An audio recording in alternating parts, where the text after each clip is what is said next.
에베소서 1장 11절에서 14절. 모든 일을 그 마음의 원대로 역사하시는 자의 뜻을 따라 우리가 예정을 입어 그 안에서 기업이 되었으니 이는 그리스도 안에서 전부터 바라던 우리로 그의 영광의 찬송이 되게 하려 하심이라. 그 안에서 너희도 진리의 말씀 곧 너희의 구원의 복음을 듣고 그 안에서 또한 믿어 약속의 성령으로 인치심을 받았으니 이는 우리의 기업의 보증이 되사 그 얻으신 것을 구속하시고 그의 영광을 찬미하게 하려 하심이라. 자, 지난 시간에요. 찬양 받으실 하나님, 이런 주제로, 첫 번째 대지로 우리를 예정하신 하나님을 찬양하라. 그런 주제로 말씀을 드렸죠. 그리고 이제 우리를 구속하신 하나님을 찬양하라. 이런 주제도 얘기를 했습니다. 오늘은 이제 세 번째인데요. 찬양 받으실 하나님 세 번째. 우리의 기업의 보증 되신 하나님을 찬양하자. 에베소 1장 13절 14절 다시 읽어보세요. 그 안에서 너희도 진리의 말씀 곧 너희의 구원의 복음을 듣고 그 안에서 또한 믿어 약속의 성령으로 인치심을 받았으니 이는 우리의 기업의 보증이 되사 그 얻으신 것을 구속하시고 그의 영광을 찬미하게 하려 하심이라. 그래서 13절에 보면 인치심 그런 말씀이 나왔고 14절에 보면 보증이란 말이 나왔습니다. 뭐 표를 하시면 더 좋겠어요. 중요한 건 보증과 인친다는 말입니다. 보증이라는 말은 이제 헬라어로, 신약이 헬라어로 기록됐잖아요. 헬라어로 아라본, 그렇게 사전에 보면 다 나옵니다. 그 의미가 뭐냐면 물건을 계약을 하고 이제 그 할부식으로 계약을 하고 첫 불입금을 지불했다, 그런 뜻이에요, 이게. 그 이제 6개월 할부 그러면 1개월, 2개월 해나가지 않습니까? 첫 불입금을 넣었다, 그런 얘기입니다. 그러니까 이제 그 첫 불입금에 대한 보증을 누가 했다는 거예요, 지금. 여기 나왔죠. 성령님께서. 전에 지금도 그런 제도가 있는지 모르겠는데 지금 아마 안 하는 것 같습니다. 전에 무슨 제도가 있었냐면 가전제품을 구입하는데 팩토링 제도라는 게 있었어요. 기억하십니까? 이게 뭐냐면 물건은 고향에 계신 부모님이 쓰는 거예요. 돈은 누가 내는 거예요? 서울에 있는 자녀가 내는 겁니다. 그래서 물건은 고향에 계신 부모님들이 쓰고 그 돈은 이제 서울에 있는 대도시에 있는 자녀가 대신 지불하는 제도가 팩토링 제도라는 게 있었어요. 지금 그런 거 안 하죠? 전에 있었습니다. 그런 게. 사람은 뭐냐면 물건의 혜택을 누리는 사람과 돈을 지불할 책임자가 다를 때 쓰는 거예요, 이제. 그래서 물건을 계약을 하고 그 첫 대금을 지불한 사람이 누군지 그 사람이 나머지 돈도 지불할 의무를 지는 거죠. 그렇지 않겠습니까? 이래만 물고 말겠다는 게 아니잖아요. 내가 누구에게 그래서 혜택을 입게 했으면 내가 보증을 쓰고 돈을 1차를 물었다는 것은 그 나머지 돈도 내가 물겠다는 뜻이죠. 그죠? 내가 1차 물었으니까 나머지 다 엄마가 물어요. 그게 아니잖아요. 그래서 오늘 성령께서 아라본, 즉 우리의 기업의 보증이 되셨다는 건 우리가 차지할 영원한 기업이 있는데 천국, 그 천국에 대해서 일단 1회의 불입금을 넣었다는 겁니다. 그런 뜻이에요. 그래서 그 1회의 불입금을 넣고 그 사인을 하는 건데, 이제 인을 치는 건데, 나머지 금액도 불입하겠다고. 그것을 계약 당사자인 성령께서 나머지도 지불 보증을 하는 거예요, 쉽게 보면. 그러니까 그건 틀림이 없어요, 틀림이 없는 거죠. 그분이 보증을 하신다는 거예요. 그래서 인쳤다, 보증한다는 얘기가 바로 그 얘기라. 인도 그분이 지시는 거고 사인하는 거니까. 그리고 나머지 것에 대한 지불 책임도 그분이 지신다고 말이에요. 우린 뭐 하는 사람이에요, 그럼? 혜택을 보는 사람이에요. 혜택을 보는 사람. 그래서 우리가 받은 구원은 아주 안전한 겁니다. 안전한 거. 그분이 보증을 해주시는 거예요. 아니, 무슨 어떤 재벌이 보증만 해줘도 냉장고만 데려놔요. 그 돈 지불 책임은 내가 질 테니. 그러면 우리 안심하고 있잖아요. 하물며 성령님께서 우리 천국 가는 그 기업의 보증이 되어주시는 거예요. 우리가 받은 구원은 아주 안전한 겁니다. 보증이 튼튼해, 보증이. 우리 뭐 할 때 그러잖아요. 보증이 튼튼하냐, 안 튼튼하냐 따져보죠. 그 보증이 튼튼한 거야. 그 보증이 튼튼하다 그러면 안심하고 하잖아요. 그래서 우리가 받은 구원은 보증이 참 튼튼합니다. 자그마치 성령님이에요. 무슨 사람 누가 보증하는 게 아니고. 성령 하나님께서 내가 천국 가는 것에 보증이 되어 주신다는데 그거보다 안전한 게 어디 있겠어요. 더 이상의 안전은 없습니다. 그래서 우리의 기업의 보증 대신 그분을 찬양하자는 거예요. 그래서 이게 그냥 나온 말이 아니고, 그래서 그게 믿어져서 내 마음에 확신이 생긴 사람은 찬양이 나올 수밖에 없죠. 어찌 찬양 안 할까? 이 보증이라고 하는 단어할 때 아라본이라고 그랬죠. 이것도 무슨 뜻이냐면 추가적으로 앞으로 올 것에 대한 맛보기라는 뜻도 있어요. 또 그런 의미도 들어 있습니다. 그러니까 이게 이제 천국에 대한 그 보증을 해주셔서 우리가 이제 받은 건데 이 땅에서 조금 맛보기를 보는 거예요. 근데 그게 다가 아니란 얘기라는 거예요. 아주 하늘나라 가면 우리의 상상을 초월한, 만져보지도 못한, 더 느껴보지도 못한 그런 일들이 이제 앞으로 벌어지는 거거든요. 그거에 대한 약간 맛보기라는 뜻이 있어요. 구약 성경 민수기 13장에 보면 가나안에 정탐꾼으로 12명이 들어갔죠. 근데 그 중에 어떤 사람 둘이 그 땅에 있는 포도송이를 얼마나 큰지 그거를 막대기에 꿰가지고 둘이 메고 왔잖아요. 그러니까 그렇게 포도 한 송이를 그렇게 메고 왔다는 것은 뭘 상징하는 거냐면 가나안 땅에 들어가면 그렇게 좋은 것이 얼마든지 있을 것이라는, 얼마든지 먹을 것이라는, 얼마든지 누릴 것이라는 맛보기죠. 그게 그런 거예요. 그런 거예요. 그러니까 우리가 이 땅에 살면서 예수 믿는 것 때문에 기쁨도 있고 또 위로도 받고 뭐 이렇게 합니다만 그 소망도 있고 이게 맛보기라는 거예요. 그게 본편이 아니고 하늘나라 가면 영원히 그것이 이제 더 상상 초월의 역사가 일어나는데 고린도서에 나오잖아요. 하나님께서 당신을 사랑하는 사람들을 위해서 자녀들을 위해서 예비한 것은 눈으로 보지도 못하고 생각해 본 적도 없고 뭘 알아야 생각을 하지. 그래서 그 포도 한 송이 메고 왔다는 것은 무슨 의미가 있냐면 가나안 땅에 직접 들어가면 그런 게 얼마든지 있다는 표시거든. 근데 그걸 못 알아듣냐 그 사람들이 그걸. 못 알아들었죠. 못 알아들으니까 울고불고 한 거 아니야. 야, 이게 그런 거야.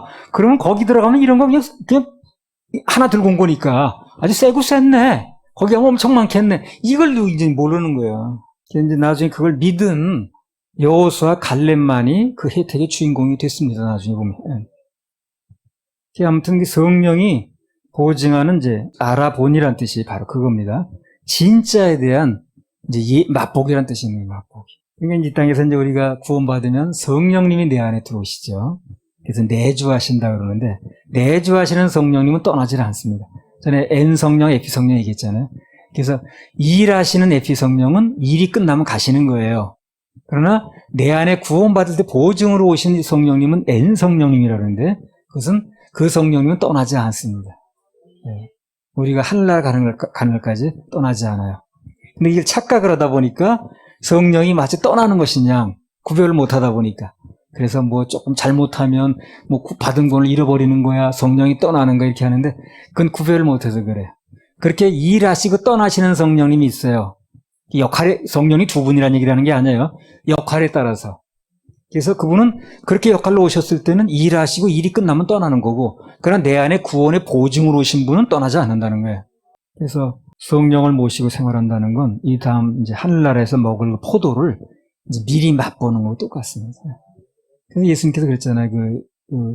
주의 만찬 하신 저녁에 이 포도 앞으로 하늘나라에서 새로운 거 이제 마신다고 그러잖아요. 우리는 이제 안 먹어봐서 안 가봐서 상상만 하는 거예요. 근데 상상도 안 된다 그래서 성령님은 얼마나 그 앞으로 좋은 건지.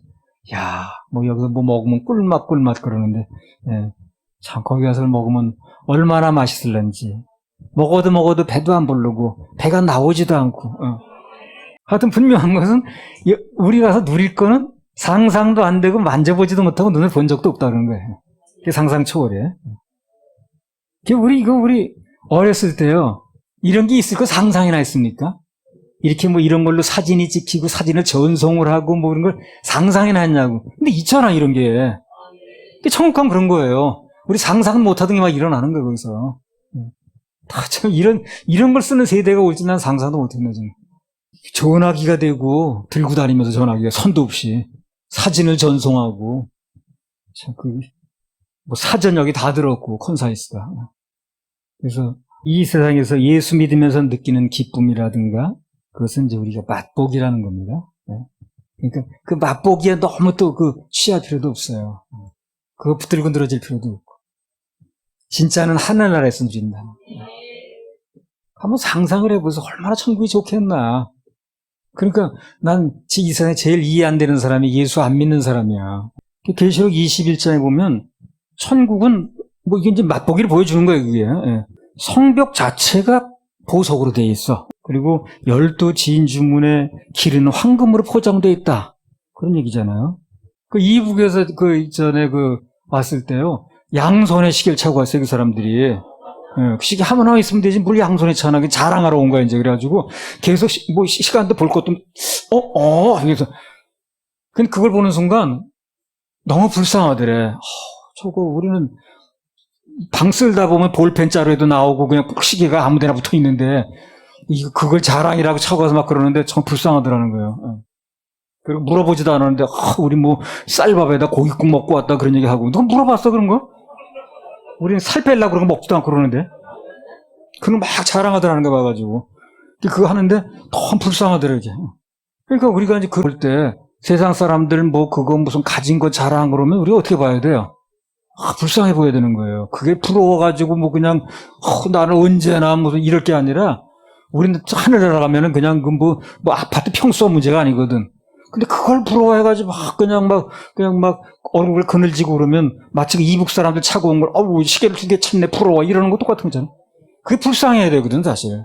야 저 사람 저게 다구나 저게 다 한 줄 알고 자랑하는데 우린 그보다 엄청난 게 있는데. 그래서 지금의 생활은 맛보기입니다. 맛보기에 너무 그렇게 저기 할 필요 없어요. 이 맛보기에 빠져서 너무 진짜를 놓치면 안 됩니다. 고린도전서 15장 19절 20절. 만일 그리스도 안에서 우리의 바라는 것이 다만 이 생뿐이면 모든 사람 가운데 우리가 더욱 불쌍한 자리라. 그러나 이제 그리스도께서 죽은 자 가운데서 다시 살아 잠자는 자들의 첫 열매가 되셨도다. 네. 그러니까 이게 이제 뭡니까? 첫 열매라고 그랬어요. 예수님이 부활하셨다는 게. 이게 무슨 얘기입니까? 일에 불이킴이 들어온 거 똑같은 얘기를 하는 거예요. 그 첫 열매를 끝나는 게 아니라 열매가 하나 열렸다는 건 그 다음에 또 열릴 게 보장되는 거거든.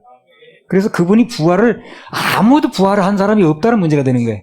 그러나 한 분이라도 부활이 생겼다는 건 그 다음에 열매가 또 열린다는 걸 상징하는 거거든. 그래서 그리스도께서 죽은 자 가운데 부활하셨다는 것은 계속해서 그 다음에 열매가 계속해서 부활한다는 걸 보증하는 거예요. 일에 불이꿈이 들어갔다는 건 그 다음도 들어간다는 걸 상징하는 거거든요.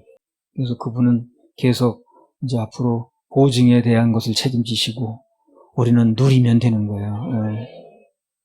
그러니까 부활의 첫 열매는 예수 그리스도가 되신 것이고 진짜 그 부활의 열매 역할을 하는 많은 그 부활의 주인공들은 우리가 되는 겁니다. 여러분과 내가 되는 거예요. 물론 여호수아 갈렙처럼 믿고 받아들일 때 그렇게 되는 거예요. 안 받아들이면 아무 소용없는 거고. 아무튼 그래서 우리의 구원을 성령께서 보증해 주시기 때문에 그에 대한 우리는 천국의 소망을 확실하게 가질 수 있는 거고 또 거기에 대해서 기뻐하는 거고. 그래서 바울 사도는 그 부분을 찬양하자고 나오는 거예요. 찬양할 만하죠, 그죠? 에베소 1장 13절. 그 안에서 너희도 진리의 말씀 곧 너희의 구원의 복음을 듣고 그 안에서 또한 믿어 약속의 성령으로 인치심을 받았으니. 자, 그러면 성령의 인치심이라는 게 뭐냐? 뭐 여러 번 얘기를 한 거긴 합니다만 우선 첫째로요. 인을 쳤다는 건 소유의 의미가 있습니다. 그분이 우리에게 인을 쳤다는 건 우리가 그분 거라는 거예요. 그분 거. 그분 거니까 우리 마음대로 하면 안 되지. 내가 내 게 아니에요. 구원받는다는 건 그분 것으로 넘어가는 거예요.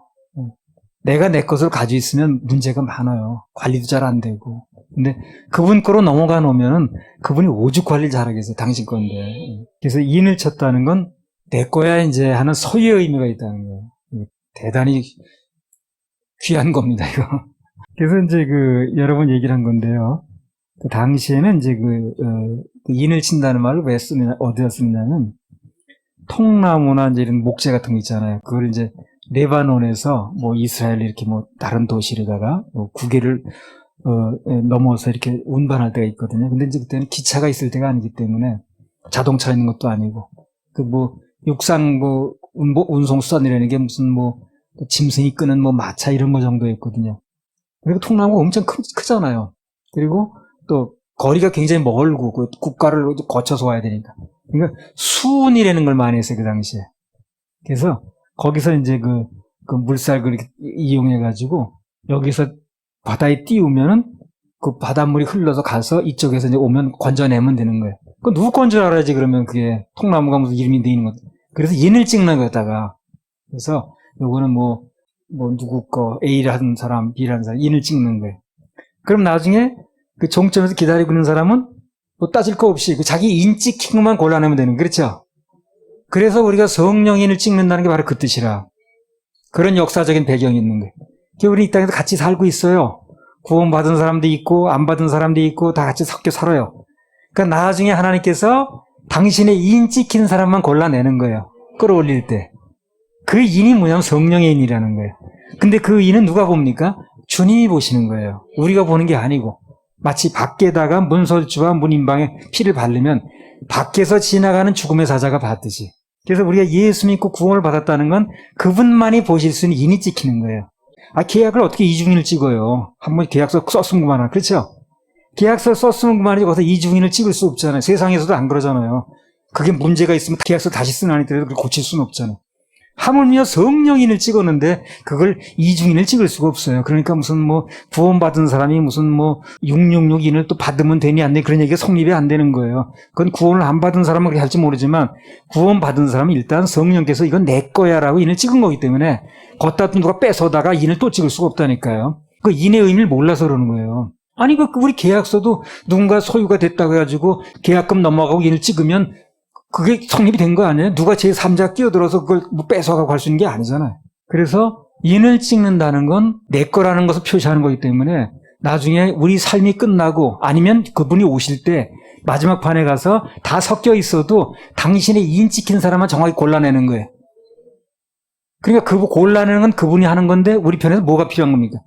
인을 찍느냐는 문제예요. 구원 받느냐는 문제라. 그걸 우리가 해결해야 되는 거예요. 그건 우리 편에서 해결해야 되는 거예요. 선택이니까. 그걸 분명히 안 하고 있는 사람이 답답한 거예요. 나중에 인이 찍혀놓으면 그 다음에 맨 마지막 때 가서 그분이 오시든 우리가 가든 그분이 알아서 고르는 거예요. 당신 거를. 한 명도 놓치지 않고 하나도 놓치지 않고.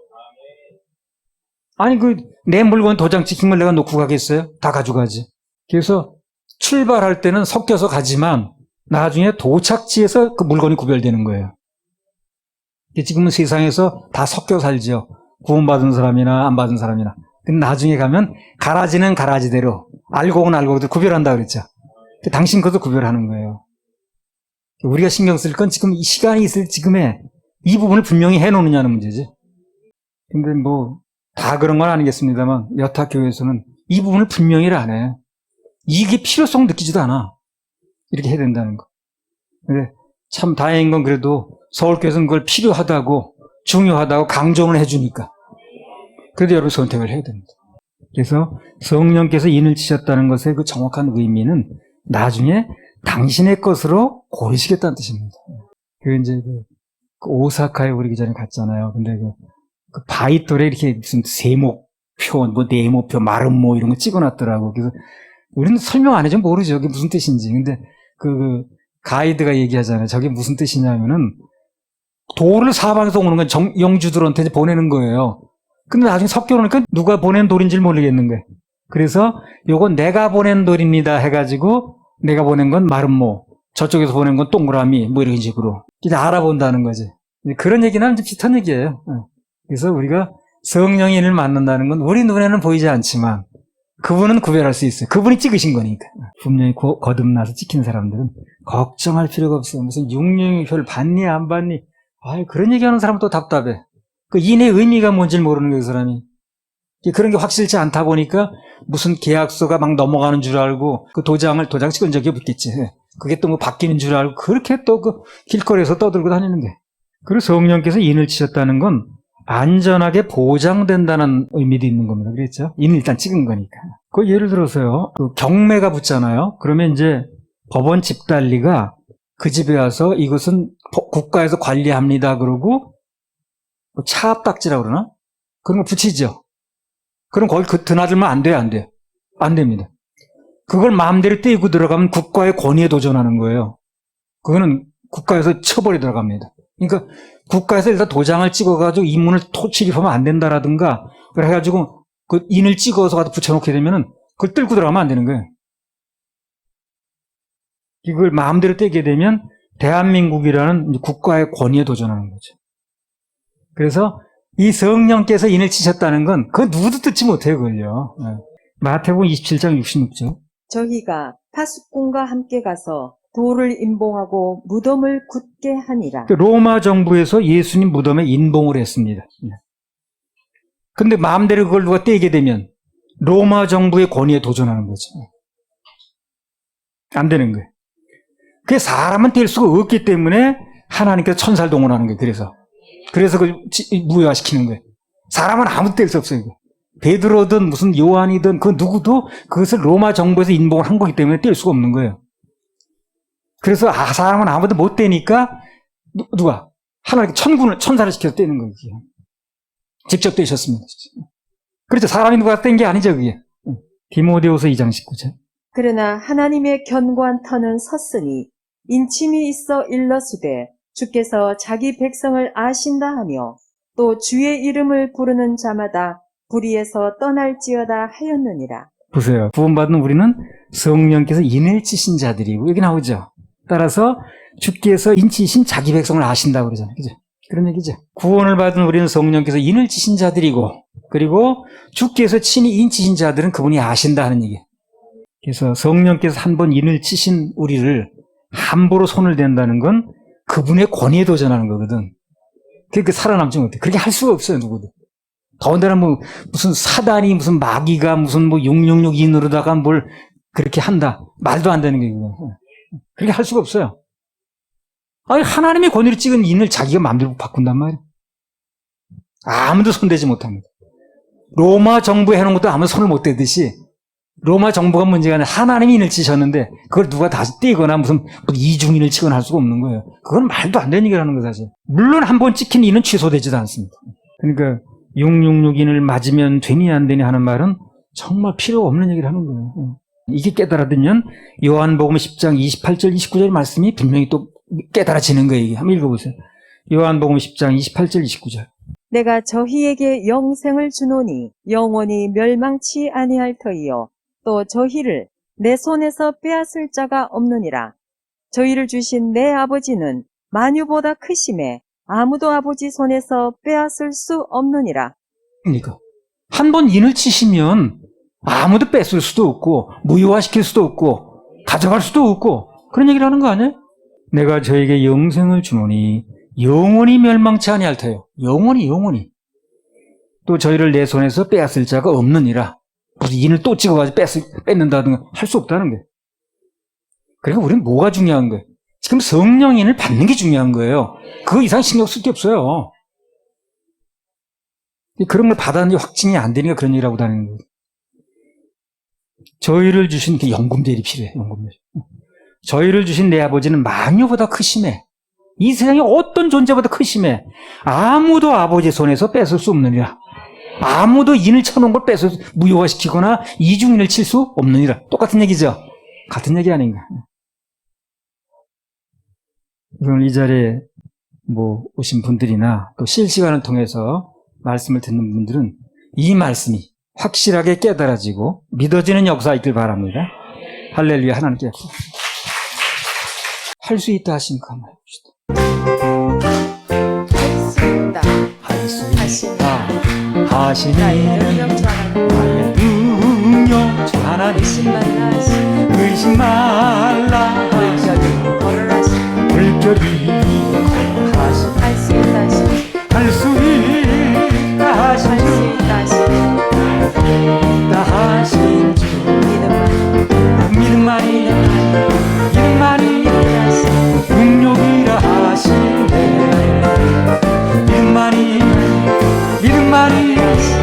능력이라 하시네 할 수 있다 하시네 능력 주 하나님 나를 바라보시 능력 준다 하시네 할 수 있다 하시네 할 수 있다 하시네 사랑만이 능력이라 하시네 사랑만이 능력이라 능력이라 하시네. 할 수 있다 하시네. 나의 능력 주 하나님 주저 말라 하시네. 십자가 할 수 있다 하시네. 할 수 있다 하시네. 희생만이 능력이라 하시네. 희생만이 능력이라 하시네. 요한일서 5장 18절 한 구절 더 봅니다. 하나님께로서 난 자마다 범죄치 아니하는 줄을 우리가 아노라. 하나님께로서 나신 자가 저를 지키심에 악한 자가 저를 만지지도 못하느니라. 그래요. 하나님께로 난 자는, 구원받은 자는 그러니까 성령인을 받았느냐, 거듭났느냐, 하나님 자녀가 되었느냐, 구원받았느냐, 다 똑같은 얘기예요, 그거요. 질문만 달리하는 거죠. 똑같은 얘기입니다. 성령인을 받았습니까? 구원받았습니까? 거듭났습니까? 죄사함 받았습니까? 그건 무슨 얘기입니까? 똑같은 얘기. 질문만 달리하는 거예요. 똑같은 거예요. 구원받으면 거듭난 거고, 거듭났으면 죄사함 받은 거고, 죄사함 받으면 성령인을 받은 거고, 똑같은 거예요. 그게 뭐 얘기할 적마다 달라지는 게 아니고, 똑같은 얘기를 하는 거예요. 하나 해결되면 다 해결된 거예요, 그게. 하나님께로 난 자마다 범죄치도 않고, 하나님께 나신 자가 저를 지키심에 악한 자가 저를 만지지도 못한다는 거예요, 완전. 계약서 한번 찍어 놓으면 그건 누가 만작거리지도 못하는 거예요. 그래서 여기 만지지도 못한다는 말은 성령께서 우리들에게 찍어 놓으신 인을 함부로 손대지 못한다는 얘기라는 거예요. 예. 왜? 손을 대면 하나님 권위에 도전하는 거거든. 그래서 차 앞딱지 붙여놓으면 막 뜯고 들어가는 게 아닌 거예요. 그렇게 할 수가 없어요. 그렇게 손대게 놔둘 리가 없습니다. 우리는 2중 3중의 보호막이 있는 것입니다. 2중 3중으로 보호막이 있는 거예요. 그 차가 고급 차일수록 앞뒤가 길다 그러죠. 세단형이라고 그러죠. 그래서 이게 좀 약간 질이 떨어지는, 값이 떨어진 차들은 앞에가 뭉뚝해 짧아. 근데 이게 이제, 그 승합차 같은 거 좀 짧잖아요, 앞에가. 그러니까 이제 그게 좀 뭐 비싼 차가 아니지. 근데 세단일수록 앞뒤가 깁니다. 그건 왜 그러냐면, 폼도 물론 뭐 나라고 하겠지만, 그보다는 중요한 게 뭐냐면, 사고가 났을 때 인명보호가 되는 거야. 그럼 앞에가 길게 되면 이게 부딪혀도 바로 사람한테 부딪혀오는 게 아니라 이 완충작용을 하는 거거든. 뒤도 마찬가지고 들이받쳤을 때 완충작용하라고. 좋은 차일수록 앞뒤가 길어요. 그래서 전투용으로 쓰는 차는 대부분 앞에를 길게 해놓습니다. 지뢰를 만약에 앞바퀴가 밟아도 그 이제 운전수가 살아야 되니까. 그러면서 떠오르는 말이 뭐냐면 우리 주님께서 우리보다 3일길을 앞서가신다고 그랬거든. 그 신명기나 그 민수기 보세요, 그렇지. 그렇다면 그 세단이 앞길이가 3일길이나 벌어진 거야. 그리고 우리 그렇게 좋은 세단을 타고 있더라고. 세상에 우리 그런 안전한, 그런 좋은 세단을, 고급 세단을 타고 있는 거예요. 구원받은 사람은. 3일길이나 앞에서 먼저 가신다고 그랬잖아. 3일길 정도면요. 그 3일길 떨어진 데서 솔직히 말해서 원자탄이 터져도 우리가 죽지 않을 수 있어요. 3일길이면. 그래서, 우리가 그렇게 좋은 세단을 타고 있구나. 그렇게 기가 막히게 안전한, 정말 차를 타고 있구나 하는 그런 실감이 나더라고. 아무튼 우리는 2중 3중의 보호막이 있습니다. 바울 사도가 그걸 찬양하자는 거예요, 바로. 우리에게 인쳐주신 하나님, 우리를 완전하게 보호하시는 하나님, 우리의 전혀 누구도 손 못 대게 하시는 하나님, 그분을 우린 찬양해드리자는 거예요. 찬양 안 할 리가 없잖아요. 바울이 찬송하는 것은 이제 세 가지로 이제 요약을 할 수가 있습니다. 그래서 첫째로 우리 성부 하나님은 우리를 위해서 구원을 계획하시고, 성자 하나님은 대가를 지불하시고, 똑같은 분인데 이렇게 역할을 달리했다고 말이에요. 이건 삼위일체 얘기는 우리가 설명해서 아는 얘기가 아니야. 그냥 믿으면 돼요, 이렇게. 성자 하나님은 대가를 지불하시고, 어디서? 십자가에서. 마지막으로 성령 하나님께서는 그것에 대한 보증으로 인을 딱 쳐주셨다는 거예요. 거기서 완성되는 거예요, 이제. 거기서 완성되는 거예요. 그래서 십자가에서 지옥 갈 모든 죄를 해결하신 거로 완성되는 게 아니고, 그걸 누군가 받아들여서 그것이 성령인이 쳐질 때 그 사람에게 완성되는 거예요. 안 받아들이면 그 사람은 혜택이 없는 거예요. 그래서 구원받으라고 얘기를 하는 거예요. 그래서 누군가 그 나라는 사람이 한 사람 구원받는 데는 이 삼위일체 하나님이 동시에 역사하시는 겁니다. 그런데 그분을 어떻게 찬양 안 할 수가 있냐는 거예요. 그래서 우리는 바로 이 삼위일체 하나님을 믿고 찬양을 드리는 겁니다. 예. 그래서 세세무궁토록 우리 생명 있는 동안 하나님을 찬양하고 경배하는 겁니다. 에베소 1장 14절 다시 한번 읽어보세요. 이는 우리의 기업의 보증이 되사 그 얻으신 것을 구속하시고 그의 영광을 찬미하게 하려 하심이라. 우리 여기 띄었죠? 다 같이 한 목소리 한번 읽으십시다. 시작. 이는 우리의 기업의 보증이 되사 그 얻으신 것을 구속하시고 그의 영광을 찬미하게 하려 하심이라. 아멘. 예. 그래서 오늘 이 말씀을 들은 우리 서울교회 성도들은 우리를 예정해 주시고 피값 쓰고 사주시고 보증으로 성령으로 인쳐주신 삼위일체 하나님을 영원히 찬양하는 그런 복스러운 입술이 되길 바랍니다. 이런 분을 찬양 안 하면 누굴 찬양하냐는 거예요, 도대체 세상에. 바울 사도 그 얘기하는 거예요. 아, 이런 분을 좀 찬양하자는 거예요. 이런 분을 찬양 안 하면 누굴 찬양하냐는 거예요. 하나님께서는 우리 모두를 위해서 이렇게 속죄의 길을 열어놓으셨습니다. 지옥과 운명을 천국과 운명으로 바꿔놓으셨어요. 다 열려 있습니다. 선택만 하면 돼요, 우리는요. 마음만 좀 낮추고. 그래서 이제 다 열린 길을 우리 앞에 놓으셨는데 어느 것을 선택할 것인가는 우리의 몫입니다. 우리의 몫이에요. 그 순간의 선택이 영혼을 좌우합니다. 그래서 오늘 이 말씀을 들은 누구든 예수 그리스도를 개인의 구세주로 선택할 수 있어요. 후회 없는 선택을 해야 됩니다. 그리고 이미 그분을 개인의 구세주로 선택하고 받아들인 사람이라면 마음에서 우러나오는 진정한 찬양을 올리시기 바랍니다. 할렐루야. 하나님 박수.